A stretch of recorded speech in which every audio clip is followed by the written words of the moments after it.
Business Week, Forbes, The Wall Street Journal. They're all incomplete. They're missing the most important information of all. The information on your market. The information that's in the San Diego Business Journal. Information that makes a difference. The San Diego Business Journal. Call 277-NEWS.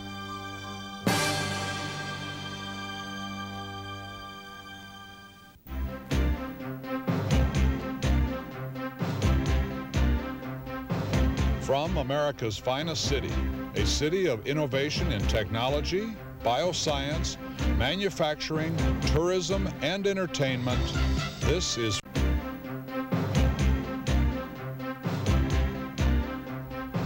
From America's finest city, a city of innovation in technology, bioscience, manufacturing, tourism, and entertainment, this is Focus on San Diego Business, with your host, the president and publisher of the San Diego Business Journal, Ted Owen. Today's show, Secrets of Fast Growth. Lessons from San Diego's fastest growing companies, members of the 1993 Inc. 500. Our guest today, Tim Culver, CEO and founder, Culver Temporary Workforce. Mark Fackler, President and CEO, State-of-the-Art Computing. Terry Bibbins, Director, Public Policy Connect Program, UCSD, and Managing Partner of Sereno Group. You don't want to talk about it. Hi, welcome to the show. Welcome to Focus on San Diego Business. I'm Ted Owen, and today we're going to talk about what I think is a very interesting topic, and that is during these past recessionary times, we've had published every year by Inc. Magazine, the Inc. Magazine 500 fastest growing companies. Many people will say our recession has been so bad that we should have the 500 fastest going out of business companies. I'm amazed and pleased that 6 or 7 companies every year in San Diego make this list of the fastest 500 fastest growing companies. Last year, the lowest on the company was growing at 606%, and the highest was over 127,000% based on a 5-year projection of performance. That is incredible. So what we want to do is our familiar scenario for our viewers. Each of you give us a little background about what you do and how you started your company, and we'll kind of go from there and get into how you became successful, stayed successful, and are going to continue to be successful. So Tim, we'll start with you. Good, thanks Ted. We are in the temporary help business, and this was our first year eligible for the Inc. 500. I came here in 1979 and started a personnel company that made the Inc. 500 for 2 years back in '86 and '87. And we still called Culver then? Was it? Culver Personnel. Yeah. And we started up our second company, the Temporary Help Company, in 1988, and that's the company that just made the Inc. 500. And does primarily clerical placement in San Diego, Orange County, Los Angeles areas. And then our permanent placement company does placement in San Diego, Orange County, LA, and also in the San Francisco area. What's the personnel difference? The personnel company primarily is full-time placement. Once we find the individual for the company, they're hired on by the company, and we pretty much go away.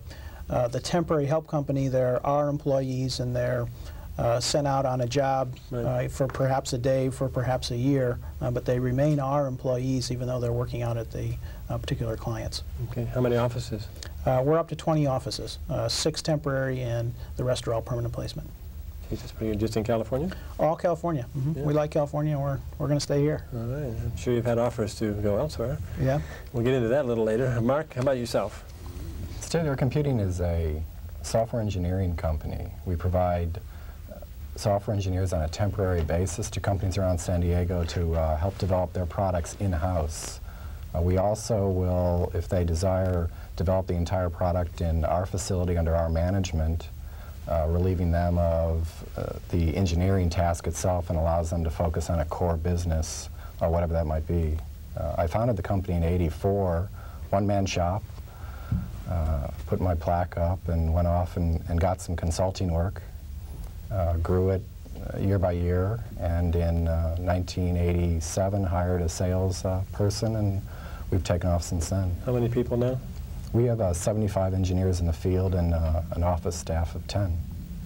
And is it difficult or surprising that you made the list? It's very surprising. The software industry is booming in San Diego and around the country. In a recession, companies like to downsize their people. And Tim knows that. Yeah, absolutely. And so the temporary industry, especially in the software, has been very, very good, and we expect it to be good for years to come. So you're not really competitors because they're just a niche of one particular industry. Mm-hmm. And but it's interesting because if I have a need to have engineering work and it's going to cost me, you know, $75,000, $100,000, whatever it is for an engineer, and then I've got to wait for some period of time for them to develop the product to get sort of payback on my expense, if you will. In your particular scenario, I come to you and we meet and we talk a little bit about what my needs are. You find the right person for that. They come in and immediately start producing something that I can use, and the payback is far shorter and obviously cheaper. Absolutely. With the technology increasing as fast as it does, the specialization is really important. And for a company to have a specialist in each area is very difficult. How do you find them? Because there's a lot we recruit them every day. We're always researching the market, what the new technologies are, what companies will need, and we go off and recruit them and are prepared for when companies come to us asking for the qualified engineers. And that can take up to a couple of years, I guess. Even though they're still your employee, they can work for any length of time for the company they're doing the work for, right? You bet. Our contracts go anywhere from 2 weeks to, well, we've had one going on for 4 years, and we're not quite sure how long it's going to last. Kind of bring him back once in a while, let him get the culture of the company back. Have them understand that we provide them a service, actually. Yeah. Well, the coach and the guy that's done a lot and done most of it very successfully, obviously, is our last guy, Terry.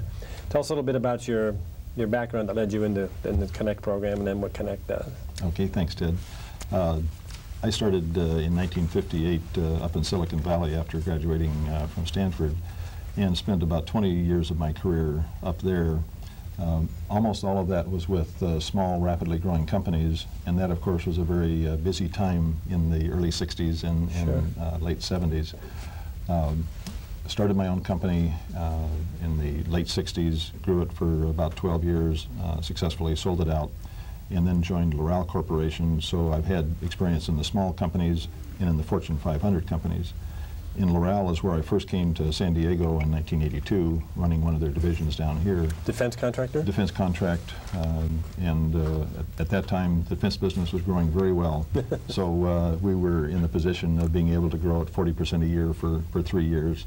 Wow. And then I went back to the Bay Area for Loral, running the Rome Mil-Spec division, then back to corporate headquarters in New York, and then 3 years out in Phoenix. Bummer. So Ooh.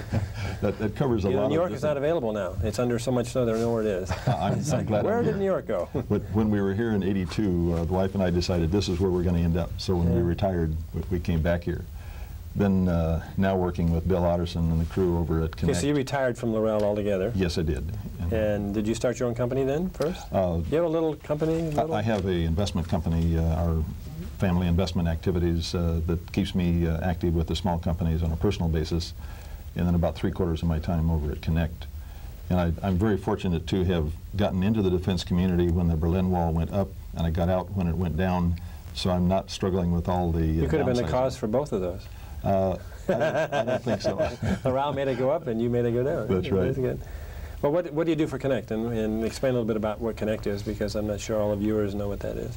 Starting with Connect, Connect is a part of the UCSD campus over here, started by the Chancellor in about 8 years ago, operates out of Extension with Dr. Mary Walshock as the head of the Extension organization. Bill Otterson leads the Connect group. We have 8 people, and our primary focus is 4-part communication. We bring connection between the academicians in the school and researchers in our companies, with the financial community and the service providers, and then the public policy with the elected officials and regulators. That's my primary focus, is working public policy, and also working as a graybeard, as a gray-haired individual with a lot of our startup companies. So you're just like me. You have a little more gray than I, but you were, as a youth, you were just like me. We were both blondes. Now our hair is coming back blonde. Now there are varying degrees of blonde. Yours is a little grayer blonde, mine is a little gray-brown blonde. So hey, you shouldn't worry about it. The fact that you have hair is important. That's very Talking with the fellows here before, they were talking about they have too much hair. Don't talk to them. they were talking about their new families. I'm talking about new grandchildren, and so there's a generation difference here. That's amazing, too. Now, you talk about public issues. You could reflect for a second about Ward Valley, maybe, as an issue that you're deeply involved in helping get done. Yes, Ward Valley is a critical thing that the whole biotech community and the research community is very concerned about, because 10 years ago, the Congress mandated that all states have to take care of their low-level radioactive waste. Now there's Congress is stopping us, and Senator Boxer is stopping us, and the administration is stopping us from having a place to put that. And it's piling up in each of the research facilities, medical facilities, and we would like to see that moved ahead. Low radiation level items would be the radium on a watch and the stuff that they put through to shoot x-rays and yes, and when you ingest things for barium tests and that, upper lower GI series. Yes, upper GI series, the bottles, the gloves, all the materials that deal with that. So it's very low level. It typically can be shielded just by a piece of paper. So it truly is low level, but it must be treated according to the government regulations. I know the opponents, the environmentalists and people that say it'll pollute the water table and all this are saying, yeah, this is not going to be a Ward Valley show.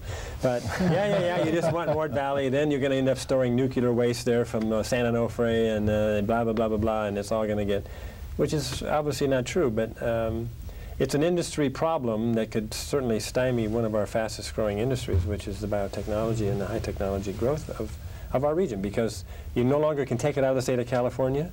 That's correct. And you can't take it to Ward Valley, so you leave it in the hospital or you leave it in the workspace.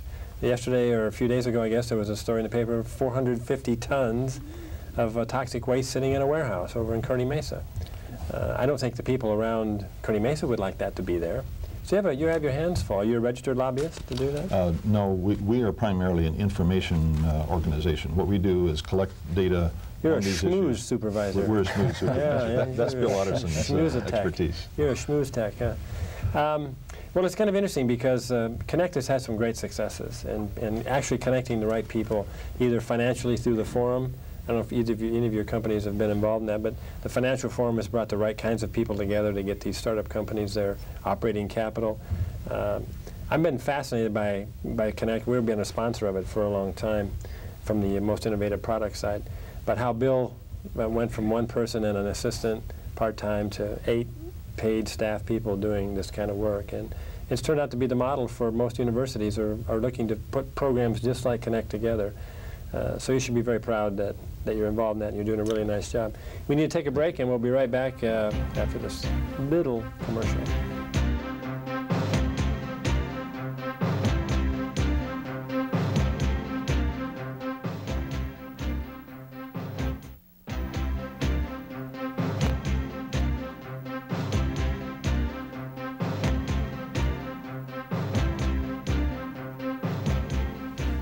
Welcome back to the freewheeling discussion about Ward Valley. Now, we're really here to talk about why you guys have been successful and why it's possible. And I was remiss, I suppose, at the beginning of not doing this. I mentioned that there were several people on the list, and I'm sure the others who are not fortunate enough to be on the show are saying, well, you didn't mention us. So, the Inc. Magazine 500 list of San Diego companies is the 235th company is Culver Temporary Workforce.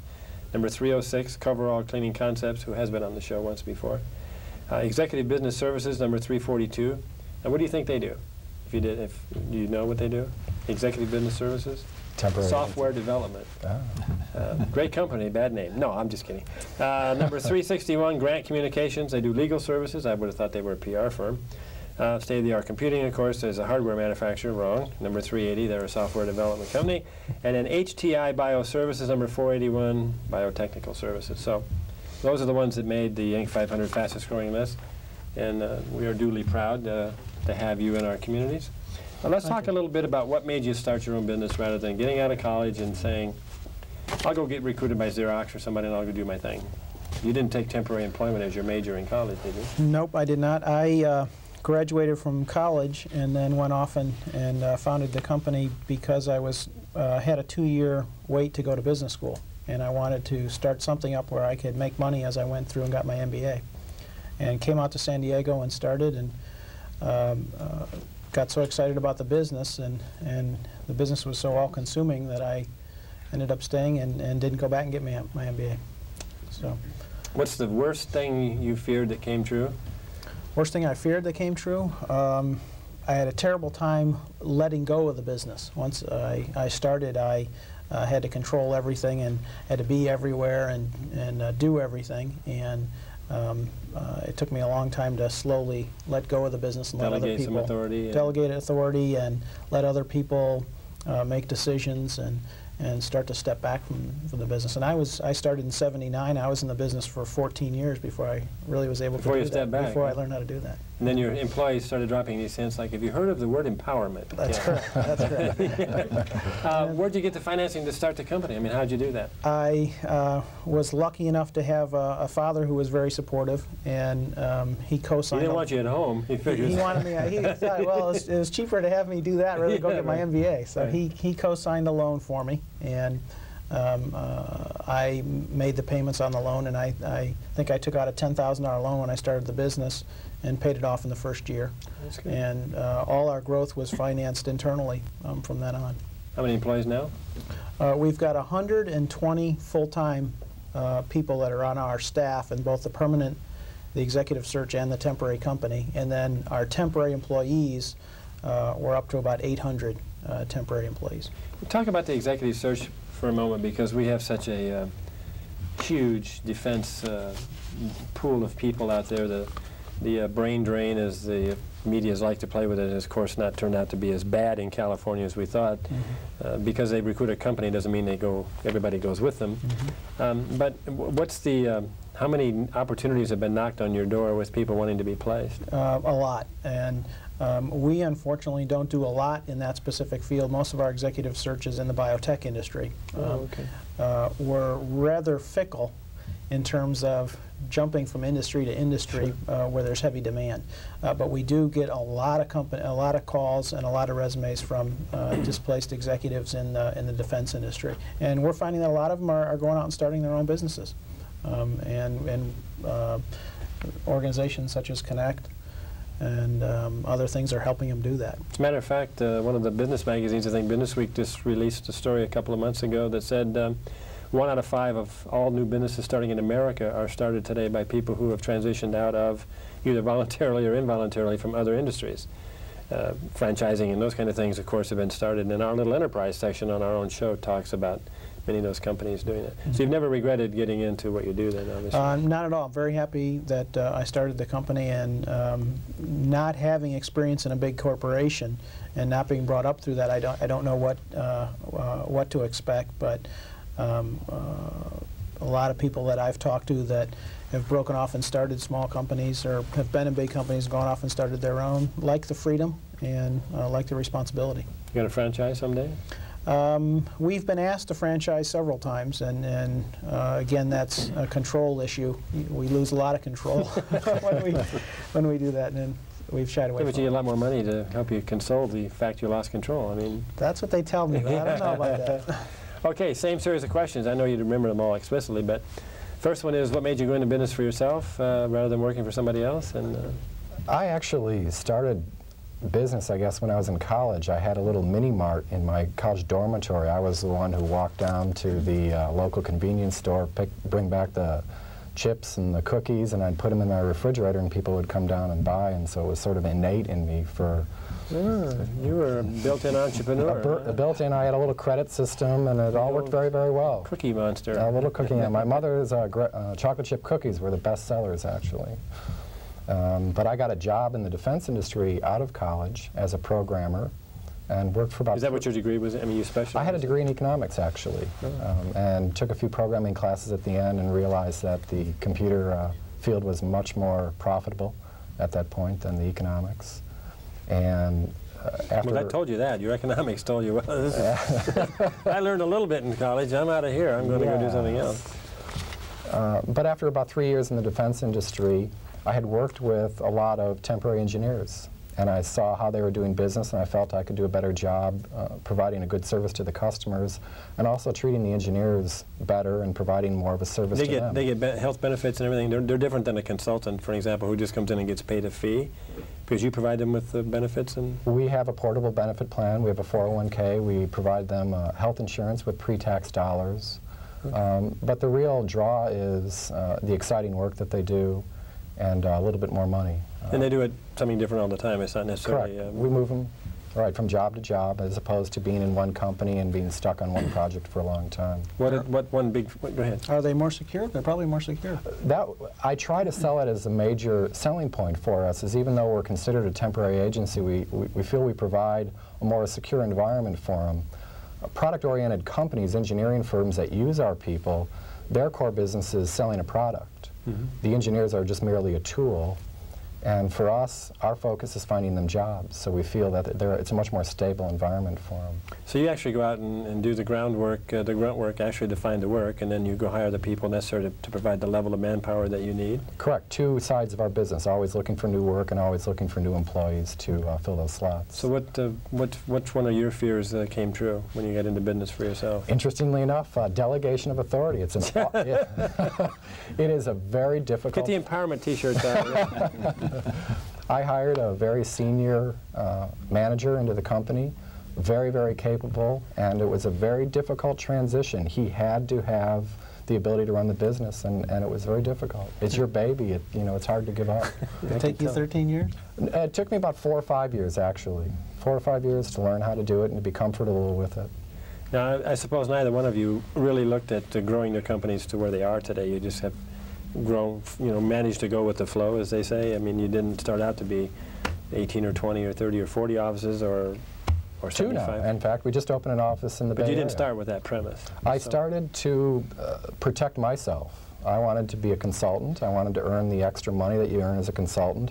And then I wanted to have more jobs and more people around me so I could always have the pick of the crop. And it just kept on blossoming, and one step at a time, and now we're at. So now you're at the point, however, in the size of your company where you don't get to send yourself out to any jobs, right? I stopped a year and a half ago. It was a very difficult transition. Very difficult. You too?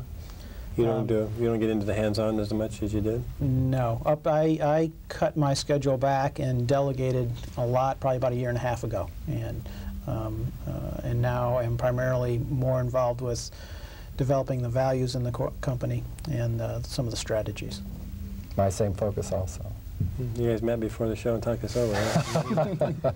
How much time we got, John? You got 2 minutes. Okay, now tell us why Laurel failed after you left. Unfortunately, they kept growing even faster. They've had a 22-year record on Wall Street now of increasing earnings and profits. Well, part of that was while you were there, though. They can't claim all that. That was part of the 10 years that I was there, too. Yeah. Okay, so you retired from them. How old were you then? 54. And you didn't necessarily have to go out and find yourself something new to do. The defense community was very good to me. And, yeah, so I mean, you did this on your own volition. The Connect was sort of a volunteer thing? Yes, I started as a volunteer with Bill. He introduced me to some of the biotech community from an investment standpoint, and as a swap for that, he said I had to work with him on a trip reduction program, which I'd never heard of before. Yeah. So now I'm becoming... What you do is never answer Bill Collerson's call. Whenever he calls, the secretary says he's there, tell him, I'm in a meeting, I'll get back to him. Never call him. Because look at this poor guy. He was enjoying golf and tennis, and he was tan. Happily retired. And yeah, now he's in the radioactive stuff. He glows in the dark. Having more fun than I ever did running a company. So tell us a little bit, how much time? Minute, half a minute. Well, when we get back from the break, I want a little bit about your investment, and not to pry into what you do, because you may not be too free with that information, but is it something that you get a big reward out of seeing companies prosper that you've invested in? That's kind of an interesting point for me. Absolutely. We'll be right back after John quits moving his hand back and forth.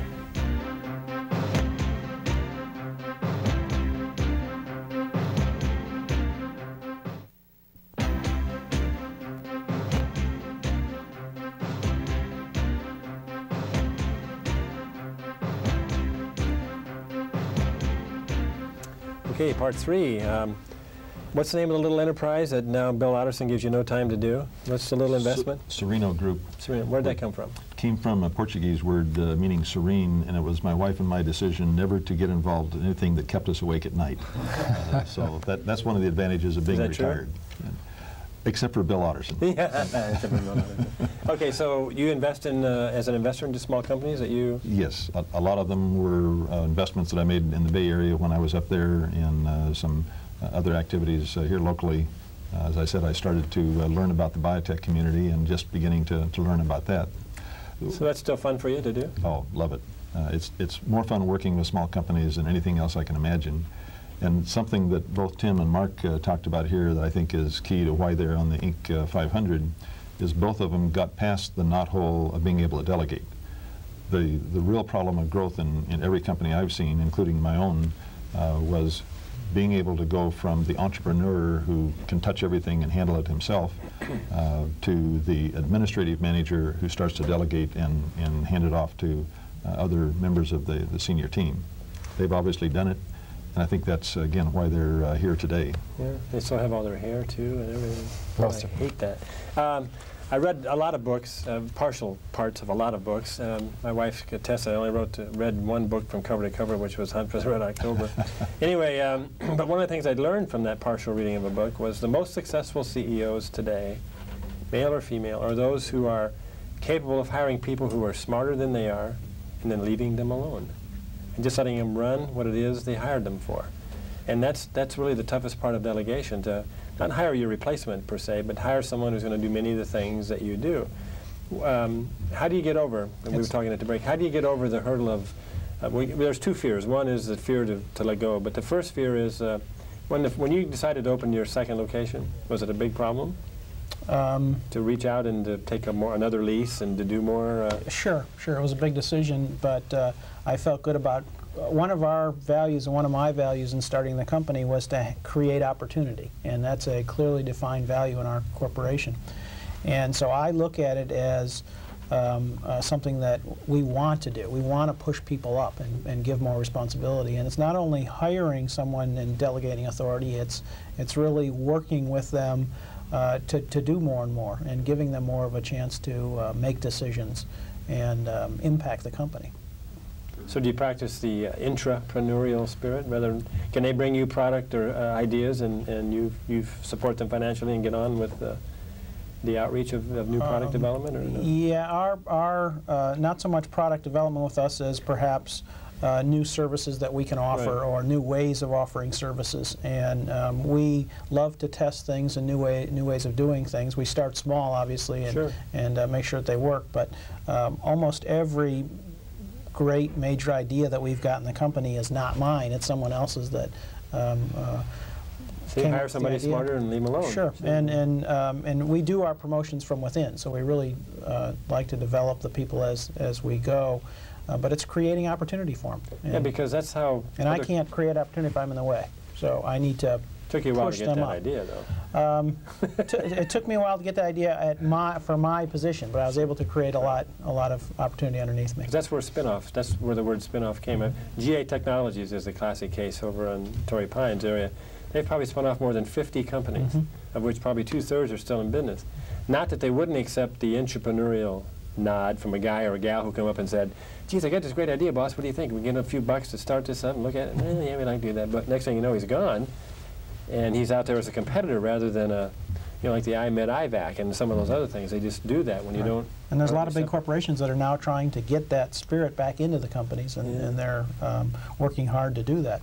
What was your biggest fear after the process of committing to the company and the resources? And did you get a loan to start yours? No, actually, I started working and I had saved up enough money, and as a consultant you earn a little bit more money, and I just left it in the company as much as I could. My first employee happened to be my girlfriend, who's my wife at the time, and she also... She's your wife now, but girlfriend then? Correct. I got you. Okay, sorry. Write that down. And she did the same thing, and she left her money in the corporation, and that allowed us to hire new people and pay them, because they weren't, of course, going to leave their money in the corporation, so we kept on bootstrapping it like that. It worked very well. Is there a public offering type of entity in your case? I mean, you ever going to take over public? There is a possibility. We've looked at it if we want to grow outside the state. That would help you not go to the franchising route, and you could still expand. That's right. Yeah, we're aware of that. We'll probably wait a couple more years. Have you met this investor down here? Okay, so what was the biggest fear that you faced? Just the ability to go recruit somebody away from a good-paying job and say, I'm going to help you make more money and come on over with me and believe me? The biggest fear probably was bringing in the first person that I didn't know personally. The first 7 or 8 people were all engineers that I had worked with. I knew exactly what their values were, how well of a worker they were, and what I could count on them for. Eventually, I hired someone who I didn't know and stuck them out there and closed my eyes, and everything went well. And, yeah, how about that? And it was very difficult each time. One of the real fearful things is hiring a friend into the corporation. You place extra value. Yeah, I have one of those, Gary Plants. I've been trying to fire him for 5 years, and he's my friend, so I can't. And I've developed such confidence in the office staff that they can do their job well, because I can no longer do anything except watch what they do, and it works. And friends who have been hired have a job, and they keep on moving from job to job, and they enjoy it. You know, Ted, the fears there's so many fears, but the biggest fear is probably just starting, is getting up the courage just to start. After that, everything is a fear. But you didn't leave it. You left the college environment and started from scratch. Did you? You left a paying job? I left a paying job, but I had enough confidence that I was a good engineer that I could always go back and get a job. And you had the fear of the $10,000 note sitting on your head, and it's not like your dad would come with a big stick after you. Yeah, absolutely. So you forget about the fear, and you just move on one step at a time and plod along. So people, you know, the message that I'm hearing then is, you know, you got to just kind of take a deep breath and you swallow and you go out and you do it, and look what can happen if you do. Yeah. What do you? With a lot of planning, you definitely. Well, yes. So you've got to have a marketing plan, you have a business plan. You need to get off and go do it. And you know, it doesn't hurt to talk to people who've done it. I'm sure that many people have come to you and said these similar things. I'm thinking about doing this. What do you think I should do? And what do you see as the hot companies that are just sort of needing the most help and nourishing, besides biotech, high tech as a blanket entity? What do you see the industries that are growing in San Diego? I think the new growth industry for us is the software activity. Yeah. It's been kind of a quiet sleeper here because it is usually made up of a lot of small organizations. 5 people, 15 people is a typical company. So they don't get the headlines like the larger companies do. Sure. But it turns out we have something like 12 to 15,000 software people in San Diego, which is about the same size as the biotech community.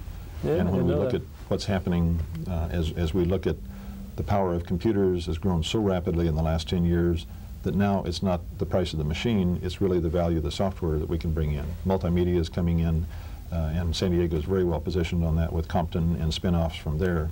Sure. So I see software activities, and I think Mark is positioned perfectly for that. We've had Tudor Publishing on, it does educational software, the Jostens people. I mean, there's a plethora, whatever that word is, of that in San Diego. And you're right, it is kind of an unknown, quiet, much like biotech once was before they raised their head and banded together and started carrying the sword, like Bill was having you do with that Valley thing. Right. Won't mention that again. The other growth industry, of course, is the wireless communication, the activity that Qualcomm is very visible on. But again, we have dozens of companies working in that, and that's going to be a very explosive market where not only will we each have our own little cellular phone, but we're going to have the personal assistants that communicate back, the little notepad computers that communicate back all around us. And that's going to just be a tremendous growth. That reminds me of a joke because we only have a few seconds. This guy's getting off an airplane. He's carrying these big old black suitcases. He can barely walk. He's so tired, and this guy's watching him. And the first time he stops, he punches into his watch, which is a cellular phone, and he calls in. He says, "Hi, honey, I'm home. Yeah, we got the contract. I'm too tired to talk about it. I'll see you later." Picks up the bags, slides along for about 5 more feet, puts the bags down, and dials again. "Yeah, Bob, I'm back. We got the contract. Yeah, I'll talk to you tomorrow when I get in the office." As he starts to walk away, this guy's been watching him and says, "God, I got to have one of those wrist radios, those phones. Can I buy that one from you?" He says, "No, I don't want to sell it." He says, "I'll give you $10,000 for it." And he says, "Fine, you got it." So he gives it to him, and he starts to walk away. He says, "Hey, come here, you forgot your batteries." It's time for that unique part of our show. That segment is called Enterprise, and our host is Len Gilbertson. Len, take it away.